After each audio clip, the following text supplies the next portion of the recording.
Carrie with Southern Sass Vinyl.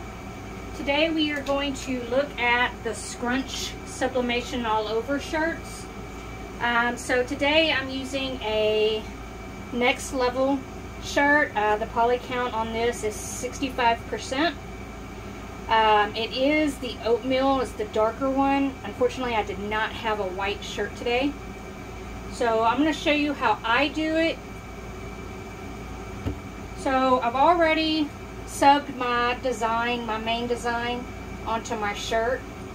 One thing that I've seen a lot with these is that when people come back and they do the all over print, part of their all over print is actually going and covering their main design. So what I do, because I don't like that and I want my main design to stand by itself, I take a piece of blowout paper and I actually crinkle it up. And this will actually make it easier when it's time to scrunch your shirt, so that you can still completely scrunch it up. Alright, so I have my heat press set at 385, and I'm going to press each side of the shirt for 60 seconds. I do not have a blowout paper inside of my shirt, because once you scrunch it up, you really just don't need it. So you lay your shirt on here, and you put your paper down, and then you just start pulling in your shirt. One thing that you don't want to do is you don't want your shirt to fold over like this. So try to make sure that you just get it, sorry, my bottom paper is catching, is that you just kind of scrunch it up like this. And make sure that you're kind of holding this piece of paper so that it kind of stays in the middle. And then just bring the rest of your shirt, and I just kind of fold it a little bit, increase it, and I just bring my shirt in and squinch it up like so. Okay? And really, from what I've seen, guys, there's no right or wrong way to do this. It is kind of completely up to you. So I am using an 11 by 17 print, and that's just to make sure that I have full coverage over the whole shirt, because this is an extra large shirt. So I'm just going to put it on, and I have my protective paper to protect my heat press. And it's going to be a little thicker, so you're going to need to adjust your heat press and try to loosen it up as much as you can. Alright, so now I'm going to let that sit for 1 minute, and I'll be right back. Alright, so we're at the 60-second mark, so I'm going to go ahead and take the front print off.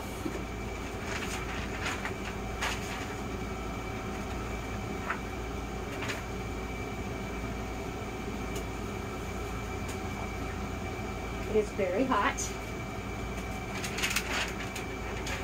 I'm going to go ahead and replace my blowout paper with another piece of paper.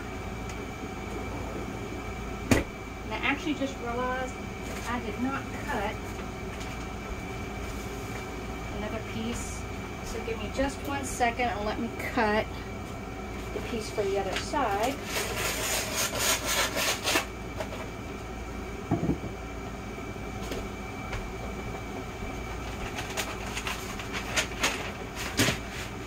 So this is what it looks like. As you can see, it has the print, but the print is not going over my main design, and that was exactly what I wanted it to do, was to just be everywhere but not over my main design. So now we're just going to take it and do the back side, and you're just going to do the exact same thing, but in this case you're just going to kind of make sure it's up, and you're just going to scrunch it all up again. You don't have to worry about covering your print when you're doing the back side of it. And so again, an 11 by 17 sheet.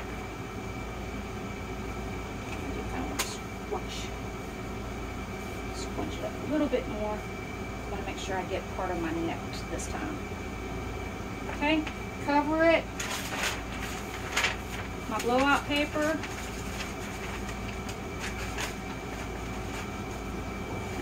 And always make sure that you use a fresh piece of blowout paper. This is what actually protects your heat press, and it protects your garment also, to make sure that any print that you did in the past isn't going to show up on something new. So it is strongly recommended to use blowout paper and to use a fresh piece every time. As far as what I do with mine is I actually use my blowout paper and use it for packing paper. Whenever I do, like, say, tumblers or something like that, I'll actually wrap the box, and kind of, instead of using bubble wrap, then I just use the blowout paper that I've already used, and that way, you know, you kind of get to recycle a little bit. Alright, we got about 15 more seconds.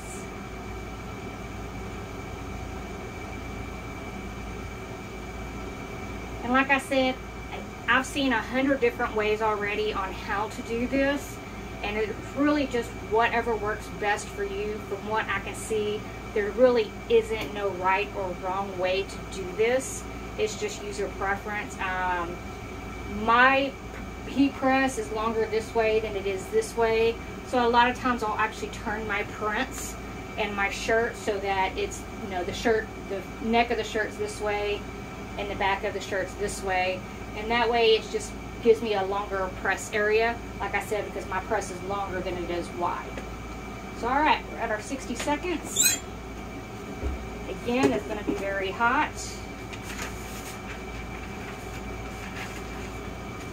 And as you can see, you don't use all of your paper, but I mean, you use a good portion of it. And this is why I like the 11 by 17 sheets.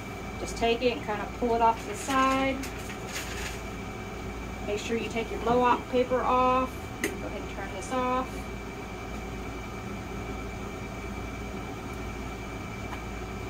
And then here is the back side of the shirt.